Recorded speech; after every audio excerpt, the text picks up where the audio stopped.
Ladies and gentlemen, you are tuned into another episode of the Paul Leslie Hour.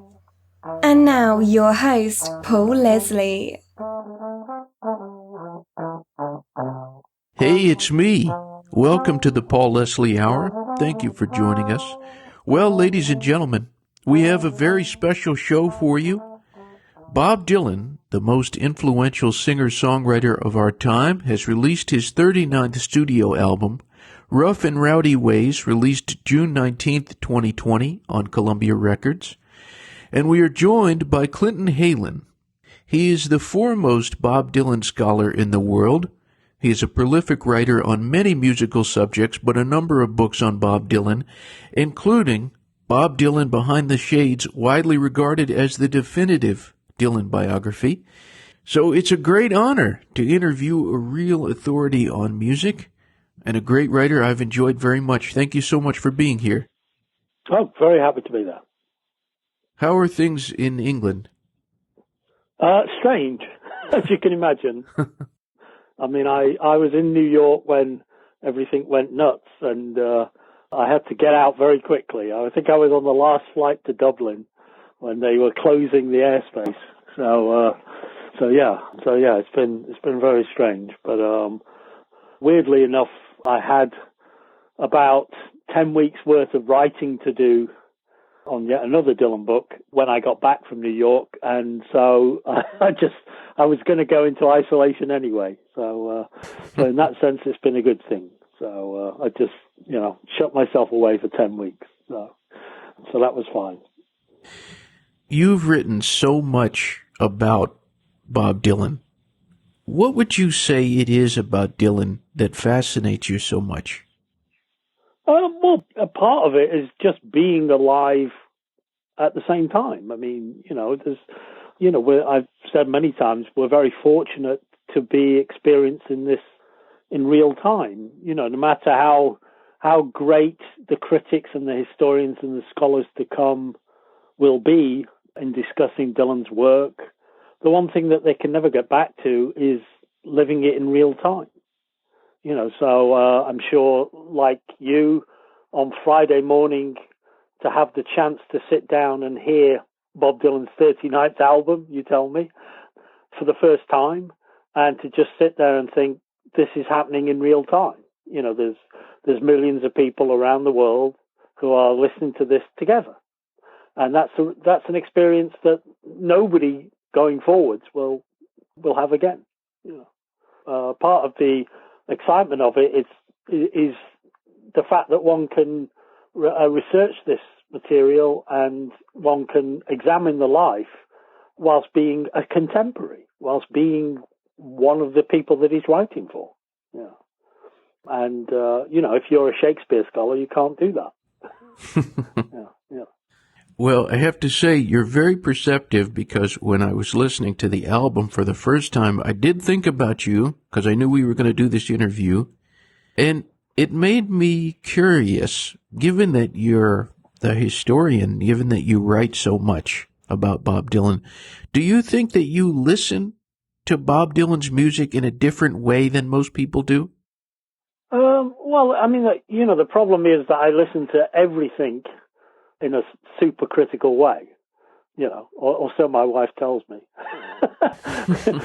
Why can't you just listen to, whatever it is, or watch whatever it is? And I can't, I can't watch a TV program without going, that wouldn't have happened. That isn't the way it would have been, that kind of thing. So I've always had that, it's just, a friend of mine, a very great guitarist, he used to be in The Only Ones, John Perry, once said to me, is there anything about which you don't have an opinion?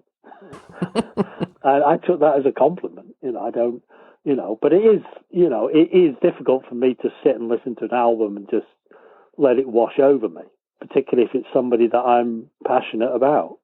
So, and, with Dylan, obviously people get obsessed with the words and the meaning of the words. Sometimes they can't just let it go. They can't just say, I like the way that sounds. They have to, they have to know what it means. and I'm guilty of that as well. But that's one should always appreciate the things that one is exposed to on a critical level. One should question everything, including who's president. Well, given that it had been so long since there was an original album of Dylan tunes, of songs that he wrote himself, how excited were you this time around to listen? Well, obviously, one of the profound thoughts that we all have now when we hear a new Bob Dylan album, and I had similar thoughts when Tempest came out, is this the last time? Obviously, one of the things that you're sitting there and the guy's 79 years old. I mean, it's if it takes him another 8 years to write another 10 songs, then he's 87. Are we really going to hear a Bob Dylan album of original songs again? So, that's a key thought. With the passage of time, that is this it? So, and obviously that's something that preoccupies Dylan, because the album is replete with intimations of mortality, shall we say? Because he's more aware of it than any of us. He's the one that gets up in the morning and the legs playing up, and he doesn't feel so great, and he's looking at his tour schedule and thinking, "Oh shit, I've got to be in Austria tomorrow." So of course we're all thinking that. We're all thinking, can this really be the end? So that's bound to colour one's viewpoint. So, with that said, how do you think that this album, Rough and Rowdy Ways, how do you think it compares to his other albums from this century over the last, I guess that would be since, would that be Time Out of Mind that came out in 2001? No, Love and Theft. Love and Theft. How do you think it compares to the albums from the last 20 years or so? Well, of course, one of the things I do, I can't speak for anyone else, but one of the things I do every time there's a new Dylan album, certainly a new Dylan album of original songs, after I've listened to it 2 or 3 times, the thing that I always do is immediately go and play the previous album in its entirety. And in fact, I did that this morning. Just because, of course, it completely colours what you thought about the previous record. So you think you have a point of view about Tempest, and then now you have another album to sandwich it between. Now it's got bookends. You need to go back and listen to that album, which is now coloured by this album. So, I mean, we've had what I would describe as 4 proper studio albums in that 20-year period. I mean, Together Through Life was a soundtrack album. It is a very different kind of record, and seems to be recorded in much more of a hurry. The Love and Theft, Modern Times, Tempest, and Rough and Rowdy Ways are very much of a piece. It's not like the Dylan that went from Blonde on Blonde to John Wesley Harding to Nashville Skyline in the space of 2 years. The template has been established. Love and Theft very much established it, and he's been mining it for the last 2 decades, and is obviously happy to be in that place. So yeah, there's differences. There's a lot less narrative material than there was on Tempest. It's much more a kind of washing over you series of images just hitting you one after the other, rather than a story song. But they're still very much of a piece. The 4 albums really need to be seen as a totality. And because I suspect that this probably will be the last one, they become very much a unit. And so you can go from Mississippi, which I consider the starting point for Love and Theft, to Key West, and that's a body of work. I mean, there's this incredible body of work that came before that, but one could sort of put that aside. I think Dylan in the 21st century is a very different person from Dylan in the 20th century. And of course, all of the albums have their flaws, and all of the albums, I think I would be right in saying, are too damn long. I wish he'd get back to releasing 45-minute albums. But then I would say exactly the same of Neil Young or Van Morrison or Richard Thompson, all of whom are equally guilty, perhaps more guilty. I think it was Neil that started this by insisting on releasing 60-minute albums. I think as we get older, we all need editors. More than we think, because we all get set in our ways and we all think we don't need anyone to tell us, actually, you could chop a couple of verses out of that one, Bob. I mean, obviously, Murder Most Foul created an enormous amount of interest because of when it came out and the circumstances in which it came out, but it should have been pruned. It's too long. It's too long to be a song, in my opinion. How difficult has it been for you to capture Bob Dylan in your writing when you consider his elusiveness and when you consider his mystique, all the mystique that is around him? Well, the answer is unsuccessfully. As I said earlier, I had to write what was actually the third section of the next book. So I'm gratified that you would describe Behind the Shades as a definitive biography, but I'm sorry to tell you it's being wiped from the body of work. It's being replaced. I've finished and delivered the first volume of a 2-volume biography of Dylan, which is going to be, when it's finished, 500,000 words. So that's about, Behind the Shades is about 200,000 words. So, maybe it may even say on the front cover, author of the once definitive Behind the Shades, because he's moved the goalposts again. Obviously the fact that there is now a Dylan archive in Tulsa, and the sheer treasures that archive stands to reveal. And of course, I wrote Behind the Shades before the internet. There's a scary thought. Think about it. It needs to be gone at again. So yeah, he keeps moving. He keeps moving aside. I mean, God willing, I'm going to outlive him. So maybe I'll have the final say, but I doubt it. He is a moving target, and I've said that time and time again. And I like that. I like the fact that there's, I don't think Harold Bloom is going to stop writing about Shakespeare because he's written an obscenely large, unreadable book about him. He'll write another obscenely large, unreadable book about him. So, hopefully I'm a bit more readable. Hopefully I've got a few more things that people don't know to say. But yeah, I have to keep playing catch up, and as I think we all do. Well, working our way back to this recent album, I know that there's been so much that has been said about Bob Dylan's voice. If I could insert my humble opinion, I think his singing is really good on this album, and I'm curious to hear from you. Do you think that at all his singing was perhaps made better by this foray that he took into recording classic songs, the standards, as they say, from the American Songbook? A couple of people have said that they think that the new album is stronger than the last couple of original albums because of that, because of the fact that he's kind of immersed himself in the great American Songbook. I don't personally hold that view.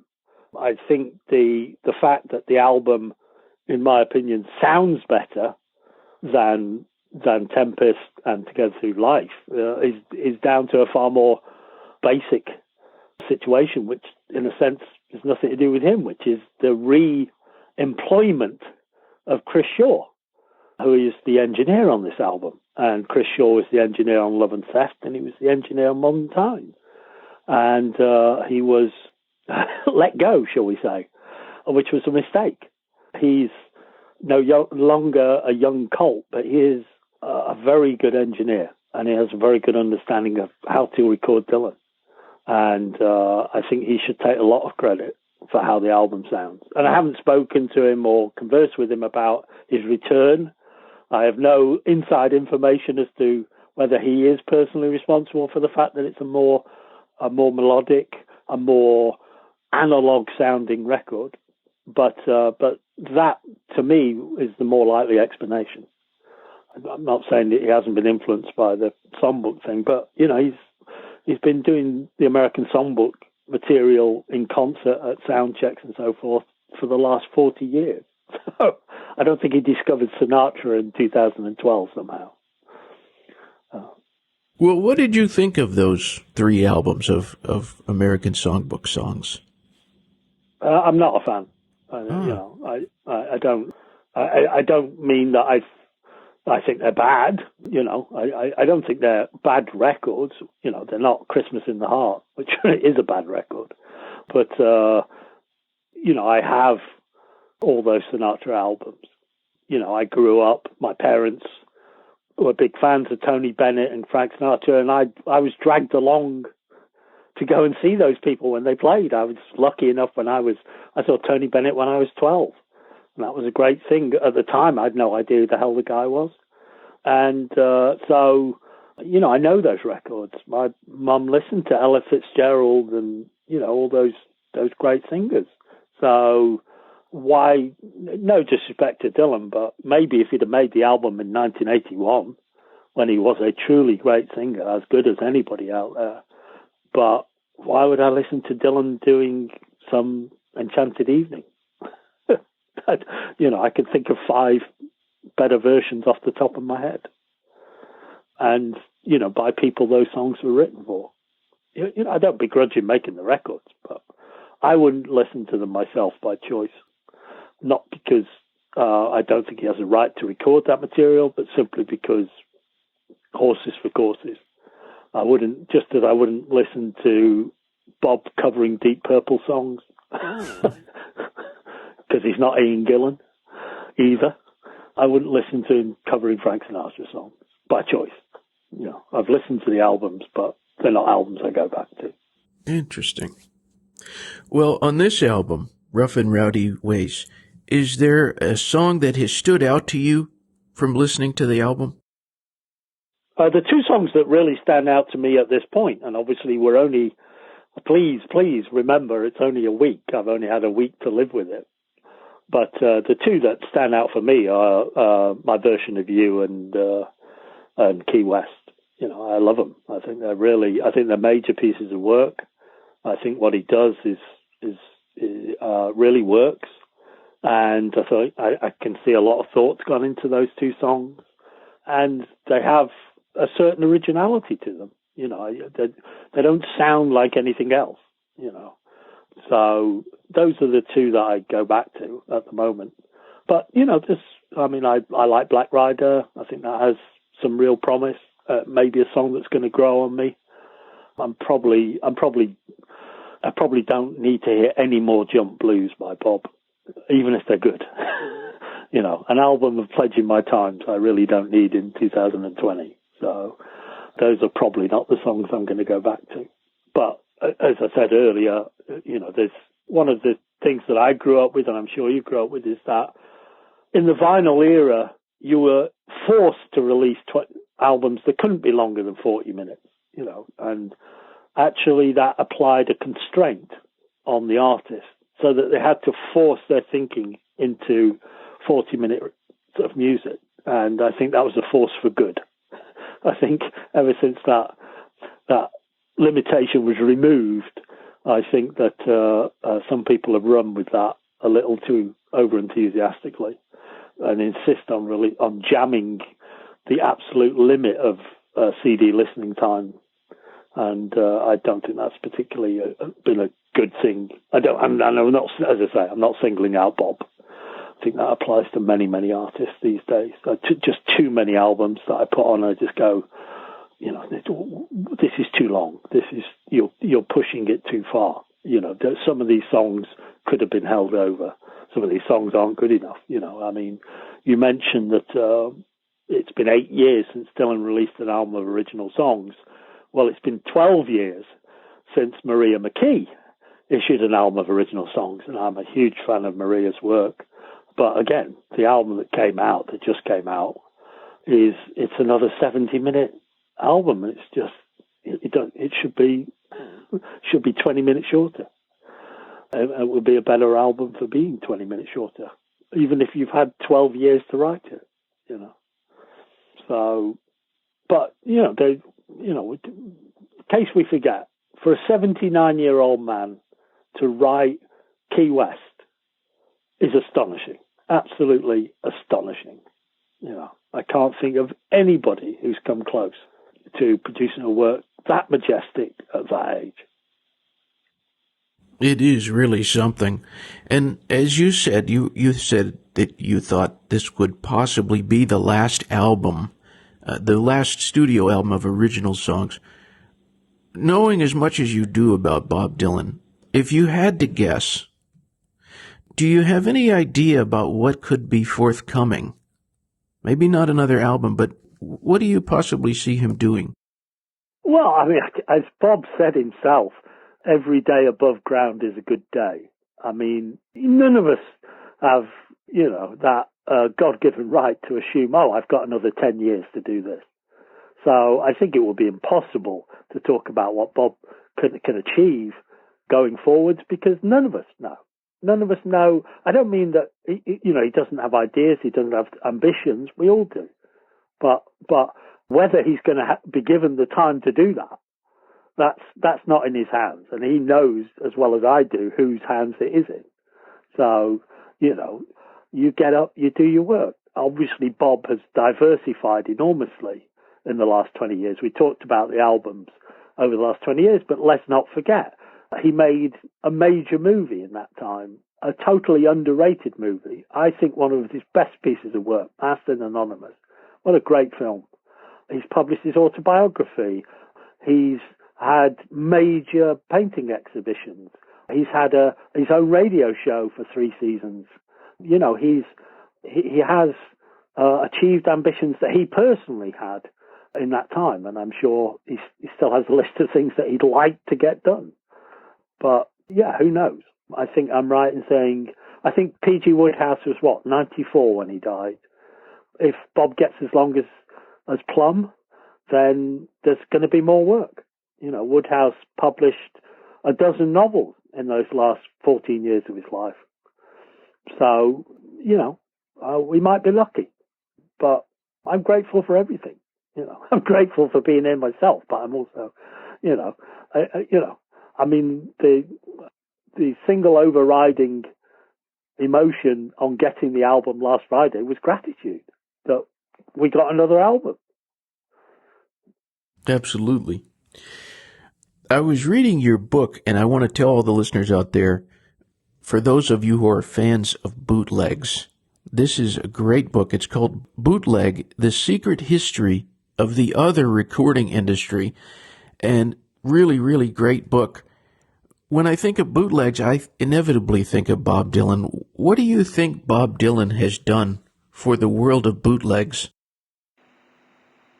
Well, it's more a case of that Dylan was one of those artists who came along at a time when the way that the industry that he worked in worked at the time, and the amount of music that he created, it couldn't be assimilated within the normal recording industry. You know, there sort of had to be an overspill. There was just too much good stuff. And in a sense, the bootleg series over the last 10 years has kind of had to take up the slack for that very reason. I mean, if you actually typed out all the material that's been made officially available in the last 10 years, archival material, there isn't a body of work of that stature by anybody that's a contemporary. I mean, I'm just talking about the material that's been issued in the last 10 years. Obviously, a lot of that has been sweeping up the more famous bootleg material that we grew up with. I mean, obviously, the Manchester 66 concert has now been turned into a 32 CD box set, for which I must take a large part of the blame. The basement tapes has finally, you know, every last scrap pretty much has been swept up, you know. But, you know, at the time that the bootleg industry happened, there was all this work, and it wasn't available to people in an easy way. You know, I mean, in 1969, most people didn't have tape recorders. Most people didn't have tape machines. If you wanted to hear the Dylan Manchester 66 concert, the way you would have to go to one of your independent record shops and buy an under-the-counter album. But, you know, it's that whole idea of demand being created because of something that is outside the norm. You know, if I can use the analogy of Shakespeare, you know, the reason that so many of Shakespeare's plays were bootlegged, let's not forget, I think, 19 of his plays were bootlegged in his lifetime, was because there was a demand for it. And there was not a demand for most others. You know, most of the other plays of the era weren't bootlegs. And, you know, there were equally great playwrights out there, Ben Jonson, Christopher Marlowe. But that demand was there, and finally it had to be met. And if it upset Bill, tough luck. And ditto with Dylan. You know, if Bob didn't like the bootlegs, and he certainly didn't, tough luck. You know, if you're not going to put the basement tapes out, someone else is going to put it out. You know. Well, for all of our listeners out there, is there anything coming out in the near future from you, Clinton Heylin, that they should be aware of? Well, as I say, I have volume 1 of The Double Life of Bob Dylan, which should hopefully be out next May. I mean, Next May. Bob's 80 next May. And, you know, every 10 years I seem to feel a need to go back and look at his life. So the first volume, which is called The Man in Me, should be out. It's Little Brown in America, so, you know, it's a big publisher. It should be, hopefully, widely available. And it's big. You know, it's going to be, 800 pages, that. So it's going to be, it's a doorstopper. And that only goes up to Blood on the Tracks. So that's the first volume. So I cover 1941 to 1970, January 75 in those 260,000 words. So yeah, it's for Dylan fans. Let's put it like that. But it's, you know, there's, if you love Dylan and you want to figure out how that story unfolded, there are a lot of revelations, because I've been lucky enough to spend 10 weeks at Tulsa over 4 different trips over the last 2 years. And I was obviously hoping to get back there this spring, but that hasn't happened, obviously, for obvious reasons. And there is extraordinary material there. And when the Dylan Center finally opens, which hopefully will be next year, so people, you know, can just visit the center, it really will blow people's minds. You know, the material that they have is extraordinary. I mean, the manuscripts, the audio, the video, just the scale of documentation is something that is very, very hard to imagine. And I've worked with big archives in the past, not necessarily popular music archives, other archives, and I can't really think of anything comparable, not for a single artist. Lots to look forward to. Yeah. Something that I've noticed that has come up again and again in this interview is you're a person with a tremendous amount of gratitude. What is the best thing about being Clinton Heylin? Well, that's an interesting question. I've never been asked that one before. To be honest, the best thing is to get up in the morning and to do what you love to do. So I hope that Bob can get up in the morning and feel I can make music. You know, I get up in the morning and write about music. I'm not gifted enough to be a great musician, but I can write about great music. And to be honest, that's always what I wanted to do. What I want to do, you know, I'm an historian by training. I have 2 history degrees, so I have that interest. I'm interested in archives. I'm interested in history, and I'm interested in popular culture. So I found a way to put the 3 things together. How possible that will be for people in the future, I don't know. The internet will change everything from that point of view.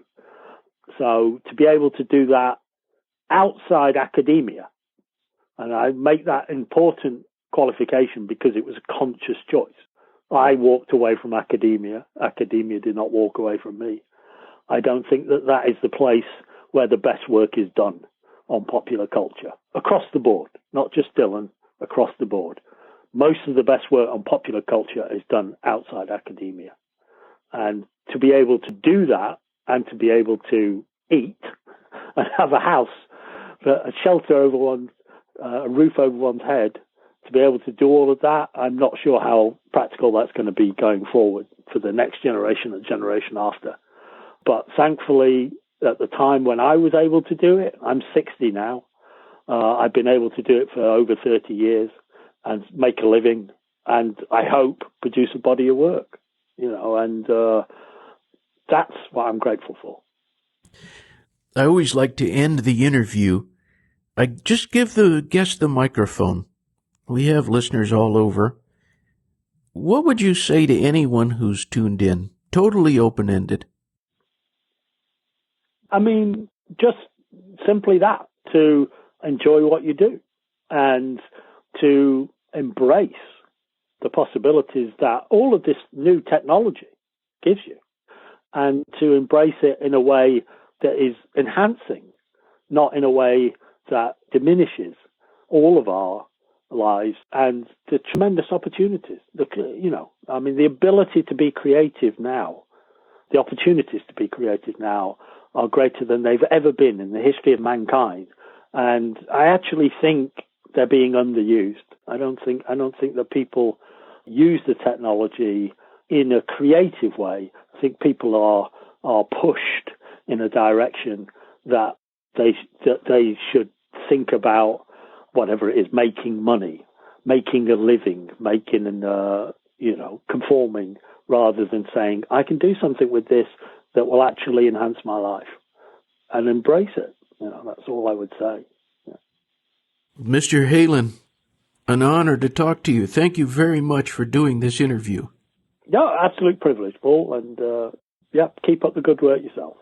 All right, sir. Well, have a wonderful day, or evening, I should say. Evening in my case, yes. All right. Thank you so much. Thank you. Bye-bye. Cheers, Paul. Bye. Thank you for listening to the Paul Leslie Hour. Hosted, written, and produced by Paul Leslie. Intro theme song, Alexander's Ragtime Band, written by Irving Berlin, performed by Dan Barrett. Outro scatting G Things, improvised, performed, and produced by John Goodwin. Until next time. Goodbye.